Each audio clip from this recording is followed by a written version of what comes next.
Hello and welcome to the JTrain podcast. It's a Chit Chat Wednesday where I have a friend, a comedian, an expert, and today, a comedian and friend, also an expert, Alison Leiby. She's been on the show a million times. I'm so happy to have her back. We get into summertime debates. That was the whole premise today. I haven't talked to Alison in a while, so I figured, why not put the whole conversation on tape? And that's what we do. And listen, I think this is the premise of Chit Chat Wednesday, having a good friend on, and you get to sit there and be a fly on the wall while two people gab. So I want you to go follow Alison and everything she does. She's on Instagram. She's on TikTok. Go follow Alison. She's so hilarious. And enjoy today's episode.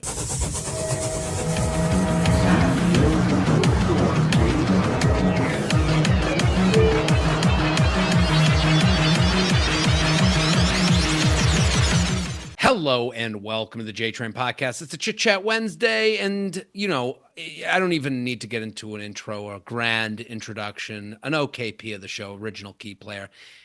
Alison Leiby, thank you for coming on. I mean, thanks for having me.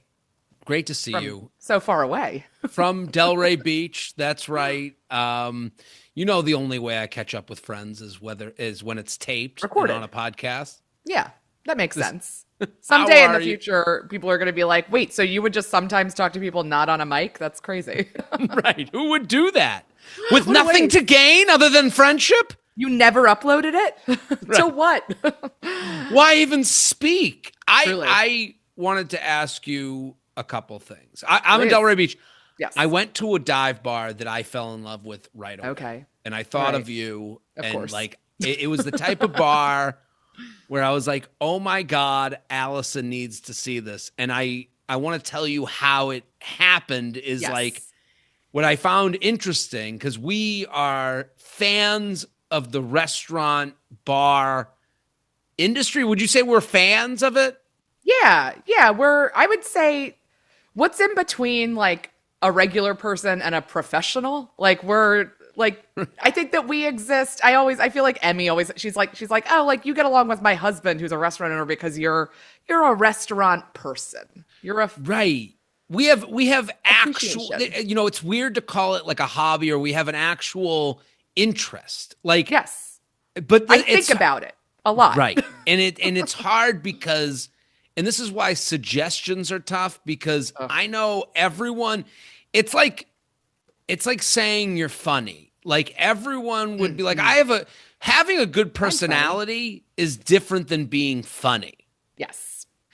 And liking going out to eat is different than being interested in A connoisseur. the complexities of the restaurants and the bars that you're at and having an actual nuanced thought and opinion. Yes. And like really intense preferences. Not snobby. Like it's not like, oh, I only Right. want to go to the fanciest place ever. It's like, oh, I know exactly what I want and I know whether a place is going to have that or not because I've been to lots of places that have or have not had those things. This is something I wanted to bring up also. What are your thoughts on short rib? On short rib, like as a cut of meat? They got a short rib on the menu. What's your first thought? It's not something I want to eat if it's warm out. I find that to be Weather a dependent. cold weather meat situation for me. Like a braised short rib on polenta. I see that on a lot of menus in the winter here in New York, and it's a delightful homey dish. I guess I could see like a short rib and like maybe like a lettuce wrap situation. I guess it just all depends on the way that it's being presented and the flavor profiles that are. See, this is the type of answer I wanted from you. That I trusted you. I could only give 5 sentences on my thoughts on something and not just like, I like it. But this is the point. This is exactly what we're talking about. Right. If someone said it's the best, I would be like, what? That's not even does enough that for me. mean? What does that mean? That's not a What- thing. Right. What mood were you in? What mood did you leave with? Short rib I'm recently out on short rib because it seems as though it is an easy meat to make, but people think it's high end. So it has the branding of high end because it's served, as you just said, it's served everywhere. It's served at restaurants. Yeah. But I think you're right. If it's on a menu in the summertime, that's not really a thoughtful menu.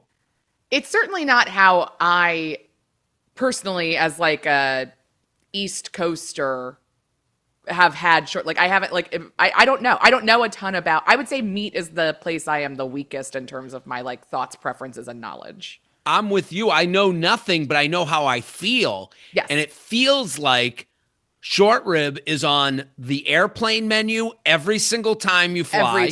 Every time. A braised short rib. Right. So that must mean something. That doesn't mean it's great. No. If it's on an airplane, I'm like, now I'm suspicious. I am suspicious. And it seems to be the menu item of choice for at-home get-togethers, which also says something for me. Yeah. Which, like, if I showed up at my friend's house and they were like, I made us a delicious deep meal in February and it was cold out, and they were like, I did some braised short ribs, we have mashed potatoes, we have a cabbage salad, I'd be like, great. Right. If I'm sitting down to a restaurant where entrees are $38 to $42, I'm not exactly like aching for something that I know my friend who's not a professional chef can make. This is my point. So when I see it on a menu, I'm like turned off, and I hate that, because if you go to a great restaurant, now the expectation for the short rib is like it's otherworldly. Yeah. Like it has to be so much better than friend who had a dinner party. I feel like it almost has switched with roast chicken.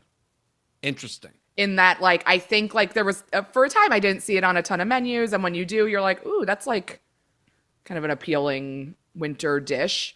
And then people be like, everybody can make chicken. And like nobody orders the chicken. And like, I do feel like the tides have turned on a roast chicken order at a restaurant. I feel like it's less like you can get chicken at home, and people are a little more like, oh, the chicken's supposed to be really good. Like, versus I think like short ribs are now just like, that's the default. Like that's what the person with the, I don't want to be an asshole, but like the least refined palate might be ordering to sound like, ooh, I'm going to get the short rib.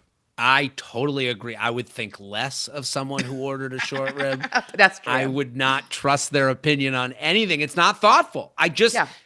We went to a restaurant here in Delray Beach that was wonderful. Summer Florida short rib. Those things don't go together. Short rib on the menu. Hey. But this is, honestly, the restaurant was fantastic. And it's one that, in my short time here, everyone talks about it. And it's called the style or genre. The style, I don't even know what to call it. It's like to me, the style is chef's restaurant. Like, yeah, they're rotating the menu. Like, the people who work there care about the place. It's called The Grove, and anyone can look this up. And it's like, it's really good. We thoroughly enjoyed the meal. My dad would hate it. I loved it. You would love it. Yes. Like the portions, not huge. The menu items, very thoughtful, but then they had a short rib, and I didn't get it, but even here I was like, what's that? What was like the dish? Like what was with it? Was it like, I don't even remember. I see short rib, I run away now. I'm out. If it's on Delta flights, I don't even think of it as an option of like put it in my top three. Yeah. Right. But the meal was fantastic, as good as any restaurant I've been to where they're like, this is the best restaurant in town. Like, so Great. Take that for what it's worth. Like when someone's like, oh, this is the place. Get? We got, Give us and like, it was me, one or two. Yeah. And the baby and the baby's wife, who you know well. The Oh, yes. At first I was like, who's baby? And then I was like, no, of course. That's an adult man. The baby is, I was with two babies. The baby, our resident movie reviewer here, our resident Glenn Powell movie reviewer here on the JTrain podcast. Real niche. We got a sweet corn pasta that was unbelievable. I had one the other night here that I'll talk about after you are done. Please go on.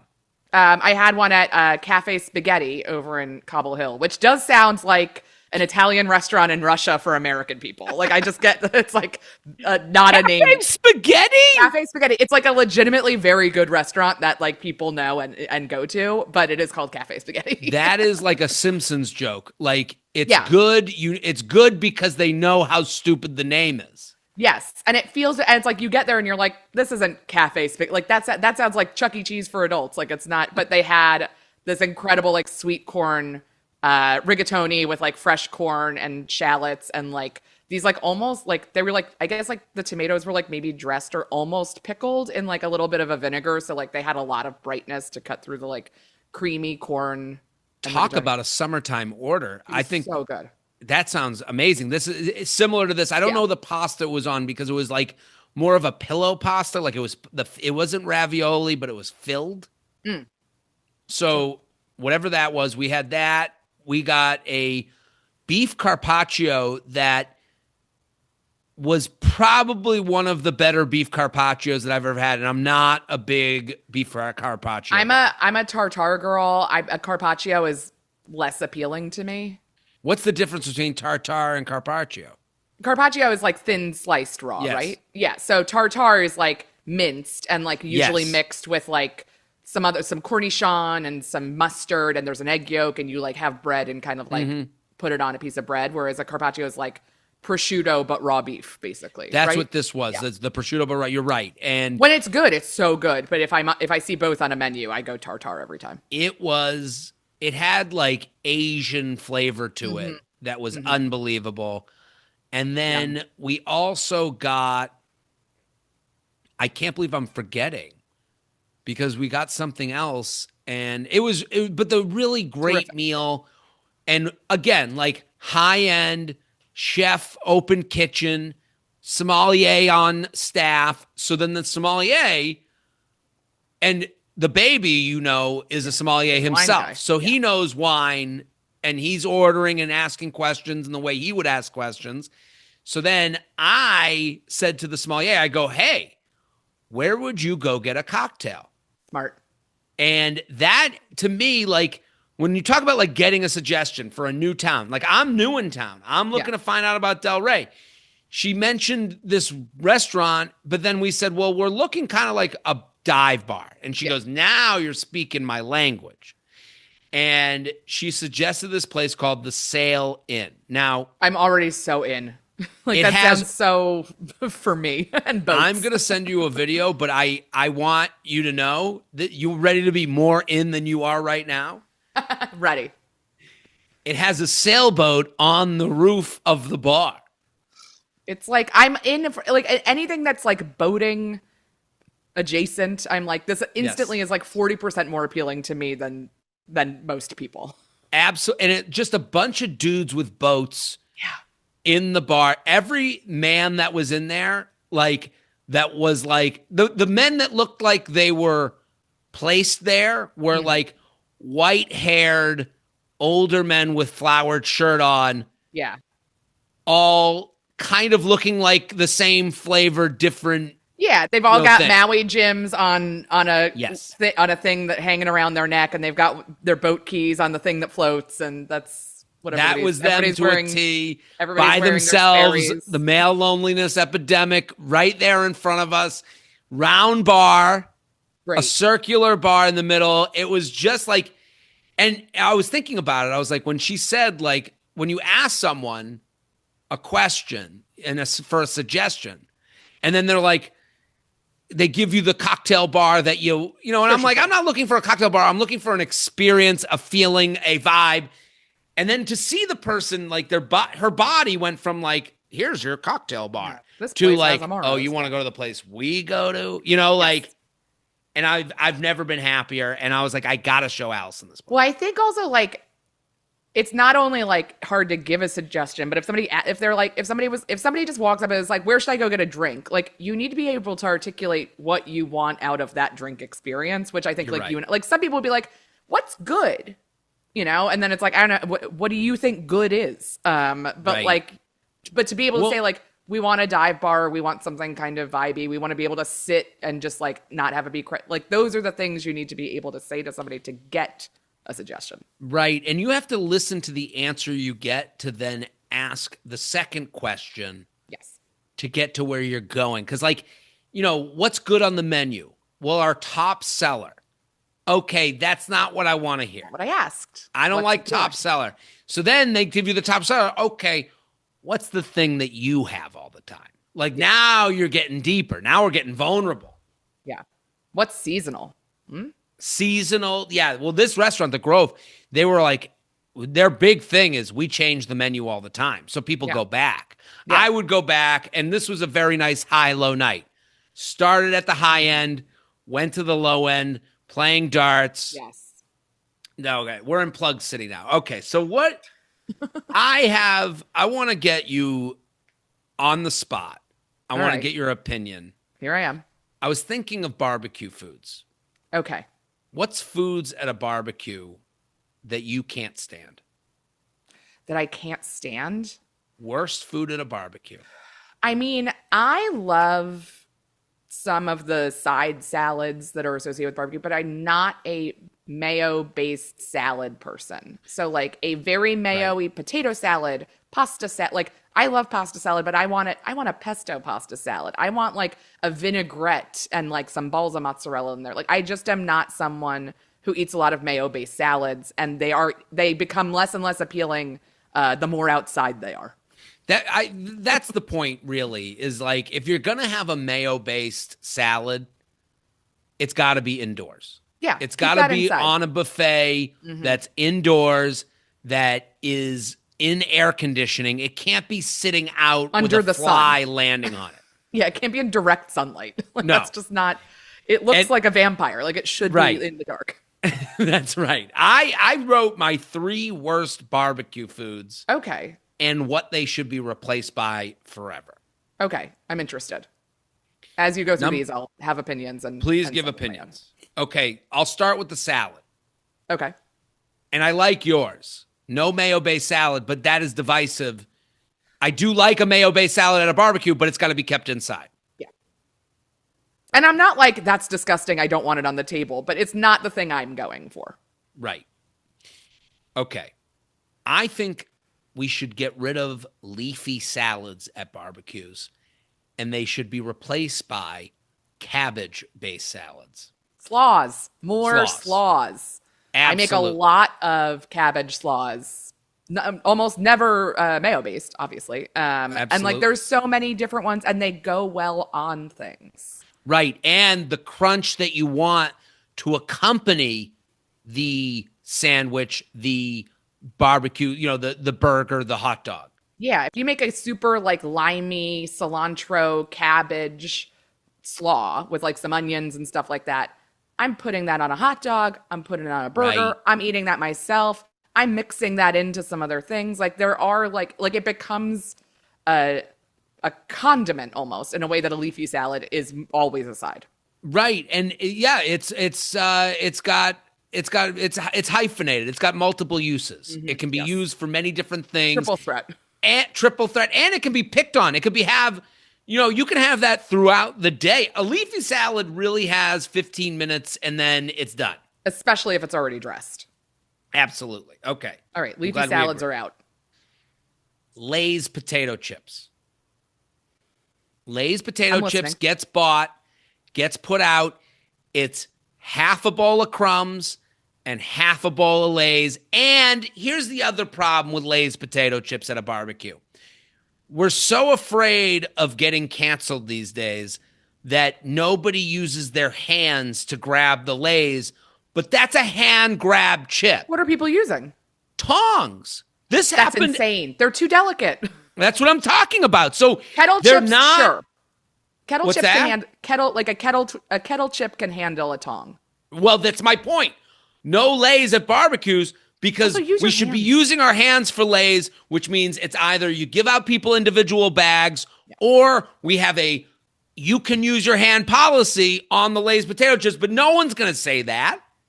Yeah. No one's going to say to their party, hey, feel free to use your hands on the Lay's. We'd all go, I don't know, people aren't getting vaccinated. Depends on the party. Yeah.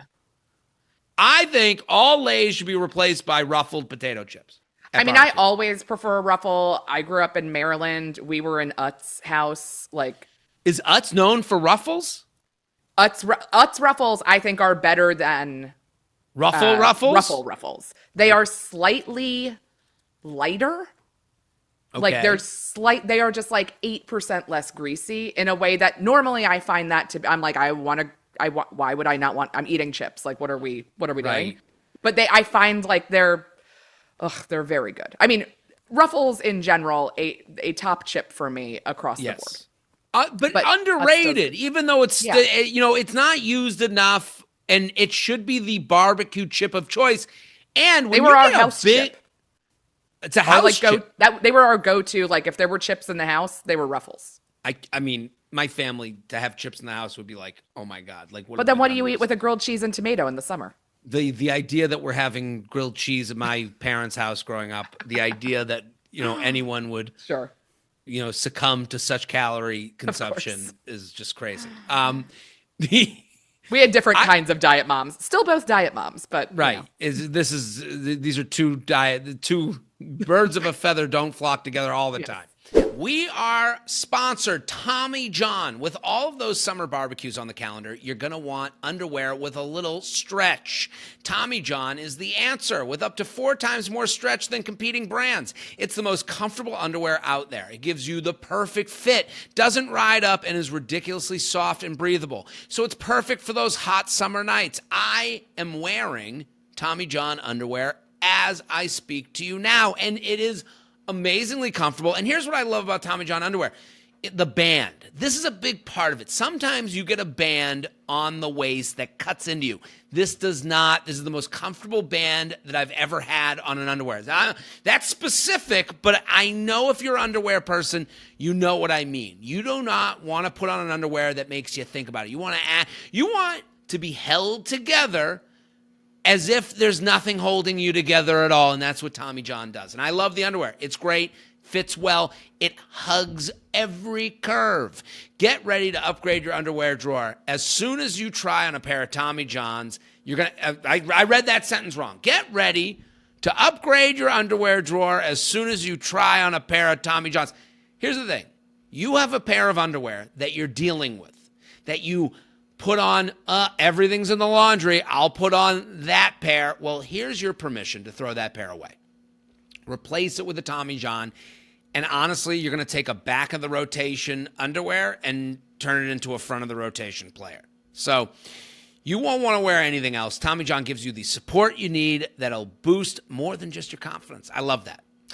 Get 25% off. That's real money. That's free money. Get 25% off your first order right now at TommyJohn.com/feather. Save 25% off at TommyJohn.com/feather. So my last barbecue item that is bad, that needs a replacement, chicken wings. I think people get a little bit over their skis. They think they can do the chicken wings, and they have an image of what these chicken wings will be, and I think the home barbecuer, the home cook, cannot get to where they would imagine the wings could get. Yeah, like I've had good chicken wings that people I know have made in a and they are fine. I think I would rather, let's get like a great chicken kebab going so I could. You read my mind. Okay, of course. I had my replacement or a skewer of some kind. Was the chicken strip that you can grill. Yes, like on its own. That's a better home food made barbecue item, because the chicken wing, first of all, if you can do it, you never make enough. Well, the thing is, for people, like, if that's going to be, like, one of 2 main options for protein at a barbecue, you better have a lot of them. Because you have to eat a lot of wings to, like, feel like you had a cheeseburger. You better have a lot, and you better know how to make them, and you better have a fryer-later to fry them first before you put them on the grill, because we're getting a less than wing. If they're made at home, it's generally a less than wing. It's generally not that great. And I think what they think is I can do it as good as they do at the restaurant, and you can never get there. You can't. Most of us cannot. And let me just say, if a restaurant has a grilled wing, I'm in love. I love a grilled wing. Of course. You see it, so it's rare. It's like a rare Pokemon. Yes. Sure. Okay. Yeah, those are good. I agree with all of those. Is there any other barbecue food that you would eradicate and have a replacement for it? It's so hard because I would say 90% of the barbecues I've been to in the last 5 years have been thrown by chefs, and they aren't just like the average backyard barbecue. So it's like I'm not seeing a lot of food that I don't want to eat at these barbecues. You're curious about everything that's getting put out there. Yeah, and no one's just like nothing that shows up there is like, I don't know, grab some of that. Like everything is pretty thought about. So it's not the filler foods that were like enough of this already. Right. No, I hear you. Okay. So I am spoiled. I have some other summertime questions for you, Alison Leiby. And before we move forward, everyone go follow Alison and the Ruined podcast. Oh, yeah. So Ruined, the premise of the show is that Hallie Kiefer explains to you horror movies. Yeah, different episode. Every episode's a different movie. We do everything. We are celebrating our 5 years anniversary of this thing being out in August. We're having a big live show in New York City. So if you live in New York City, come to it. August live show. What movie will you do for the live show? We are still debating something. We like the live shows to be something that's in theaters because we're not going to give away what's going on. Like we don't want to ruin any box office. We don't want to be like, So, but I'm like, if you pay us to come to the show as opposed to just listen for free, we'll do something more recent. So I think you're opting in. Yes, I think the reboot of I Know What You Did Last Summer. Ooh. And we've done the other movies, so we're ready. Those are how I refer to the movies of that era as our heyday, because it was when we were in high school when those movies came out, and that was what we were, who they were for. And that movie, I Know What You Did Last Summer, was such a hit, and it was also teen heartthrob city. Yes. And I think that's what they're trying to repeat with the remake, right? I think I think that some of the surviving cast member, some of the in the movies surviving, I think everybody's alive, are older people in a movie that's going to be about younger people, but they're going to be in it as a bridge kind of, but it will be about a younger group, which will be fun to hear you guys comment as the age of the people who are we're the parents now. The parents of the young ones who are now part of the movie. Yeah. Because I'm sure it's going to be all Gen Z stuff that you'd be 100%. That it would annoy me to my core. Yeah. So we might be, we have not settled officially on what we'll be doing. We're going to announce that sometime in the next 2 or 3 weeks. But yeah, it's such a fun podcast. If you like horror, or if you are like me and you're I'm never going to see any of these scary movies, but oof, I want to be able to talk about them. Is there any that you've gone and seen after having it explained to you? No. And part of it is well, now I know how this ends. Right. I do think we did Sinners for a live show recently, a digital live show, and I think I want to watch it. It's on Max now, so I think I'm going to try and watch Sinners because I heard it was great. People love it. That is the movie. I literally thought to myself, what movie did I get an email about that is on Max? And you just reminded me. Yeah. That's the movie. It's Sinners. Okay. You ready? I'm ready. I want you to put these 3 in order. All right. Best to worst, you got to make a decision. Bodies of water. Okay. Pool, lake, ocean.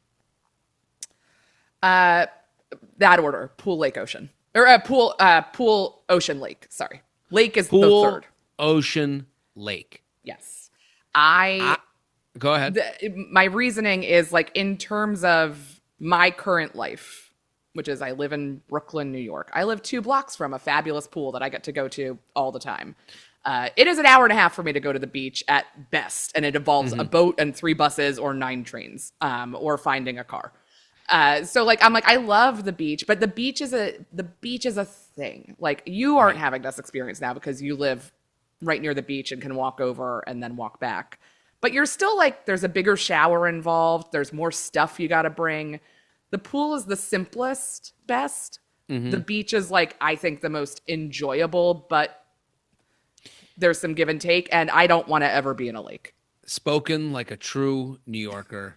The minute East Coast the one gal. thing people, when they say why Delray Beach, I'm and I reference the beach as if I ever wanted to go to the beach in New York, and this isn't me being it's no good in New York. This is me going, No, it's just hard. It is hard. It is put your chair on your back, pack up your stuff, plan a month ahead. And that was also the deal growing up too. Like my Same. family going to the beach, and How you see far these, were you from the beach when you were growing up? it was like an hour, 45-minute trip. Yeah, 45 minutes to an hour, not an hour 45, but Oh, okay. 45 to an hour if you wanted to. But we didn't do it much. Like it wasn't even in the discussion. What should we do today? Yeah. 'Cause Right. we were like a solid hour and a half, almost 2 hours from the ocean, but like 20 minutes from the bay and 5 minutes from the river or whatever. So it's like the beach was, let's go either for like a weird like day trip where you wake up at 5 a.m. and decide to be like, let's get the whole Right. day. Or that was like, we went to the beach for the week and had like a place there. And then otherwise we went to the pool or took the boat out or something. It is funny when it comes to like what's better, you think of like what you have access to, because like Yeah. I'm thinking of like the beach here. Like I could walk and be in the ocean in 15 minutes. Yeah. And that's like a wild thing. I was thinking, so I have ocean, pool, lake. I think we can all agree lakes are terrible. Lakes are terrible, but let's now ready? Let me see if this changes it for you. All right. Ocean, pool, lake, but the lake, you have a boat. I think Does it move it up? I think it still is in third, but it's a much tighter race. Those things Lake are all with a boat is a with a different boat. world than lake just on its own. Yeah, and it's like also there are different kinds of lakes, and I think that's like Right. the thing of like it's like I think of like the ocean, I think of East Coast beaches, but like they're all pretty. You see what you see is what you get. The ocean is the ocean. Like it gets nicer in different areas, but it's what it is. But like small lake, like if I could see the other side of the lake easily, I don't really want to be in that lake. Like it's too Right. small. Like I have friends who live upstate where it's like they have a beautiful lake that's in their community, but it's like it's all grass all the way around. I'm like, where's the sand? Where is the duck? Right. Where's I don't the, like, care how nice your lake house is. I am disgusted by what is at the bottom of that lake. Now, I will counter it with these types of lakes, which I would say like the Great Lakes, the Finger Lakes, and like Right. Tahoe, where you're like, oh, these aren't even lakes. These are Lakes that look different like thing. oceans. Yeah, like the are- figure, like I was up in when I went to college, we were like off Lake Cayuga, and it was like people had lake houses and boats, but like you couldn't see where the lake ended. Like, Right, and but to did me, you ever- There's I no still- like snakes in that. Right. I still did think, even with a large lake, I do think of the bottom being disgusting. Like, I don't know And- why that doesn't leave my mind, but Well, the critters living there are always there. Like in the ocean, like sharks come and go, but like right. But It's like movement. a weird eel, like that just lives Yeah. there now. I don't. I mean, we played golf. The babies and I, the Erwin and Yeah. the babies. We played golf. They had sea otters there were lake otters in the golf course lake, Yeah, I'm sure. and They- we it's thought like a they were home. fish. And at first we're like, oh, and then we saw that they were otters. We're like, Yeah, oh, that's that's fun. pretty cool. Yeah. All right, put these in order. Shades, versions of shades: Okay. sunglasses, hat, umbrella. I wear sunglasses all the time, so I am sunglasses number one. Is this in terms like what am I ranking? Is it like how protected I feel, or just like what I'm using, What you're using, or whatever what you I would like. say I like sunglasses, and then I think umbrella, and then I'm not a hat person. I have a lot. Look at all this. I like putting all of this. I have a lot of hair. I'm putting all of that in a Right. hat. It becomes like a little bit of an engineering feat sometimes, or it's like on my back, and then I'm like, what is that? So it's like being in a lake. You forget, yeah. I'm like, oh, it's attached to my head and it reaches halfway down my back. Yeah, I'm a sunglasses person, number one. I'm a big sun person in general. Like, I'm not like my family grew up being like, don't bring sunscreen, don't do that. Right. That's for I mean, losers. Right now, I'm Yeah, I'm I'm working pretty my dark. way towards another race at this point. Yeah. Like I am By August, we're both a little ambiguous. right. Okay, And I have I go hat, Yeah. sunglasses, umbrella. I think umbrellas are annoying, I hard to transport, hard to put up. I agree. But if what I really want is like some real shade as an option. Like I like the hat. I'm Right. like, okay, my face is covered, but like When in the summer of 2020, Natasha and I went to the beach every Wednesday because I had my friend's car in the city. So we just like drove, and I amassed a lot of beach crap. And I got an umbrella halfway through the summer because we were like, oh, it is kind of brutal. When you go to Jacob Riis, like there's no area to go sit in There's the no shade. escape. You're just in the sun. The umbrella, so, like, I having guess, it was the really umbrella nice. being last is a vanity thing. Like, I don't want to be seen with it. I don't want to be the old 40-year-old guy, like hunched over an umbrella going, I don't even know how to get this thing up. Yeah. I mean, yes, it is. There's a lot more room for error in an umbrella than a hat. Right. All right. Ready? Yep. Last one. Put these in order of best to worst. Ready? All right. Things to put your feet in. Sand, grass, shallow water. Water. Shallow water, always number one. I want to put my feet. If there's water, if it could be 40 degrees and for some reason I'm at the beach, I'm like, I'm going to put my feet in. Like I am always putting my feet in. So shallow water, then sand. I controversially, I hate grass. I don't like parks. I don't like, there are like maybe 3 times a year where I'm like, oh, this is very lovely. But as somebody who gets eaten alive by any bug that exists anywhere, to me, grass instantly, it's itchy. There's bugs. I'm going to get bug bites. You could not be more wrong. It goes. Okay. I love the subjectivity of this is completely moot. You're wrong. Okay. Feet in the grass is number one because it's unexpected. When you put your feet in the grass, it is unexpected how much enjoyment that gives you. You didn't expect to have your feet in grass. You go, I'll take my shoes off. Oh, I guess I'll take my socks off. Yeah, let me just see. And then you put it in, you go, and it's a full body high. Depends. I'm just saying. Okay. You're having that. Then I'm putting sand. Then I'm putting shallow water. You don't like putting your feet in water.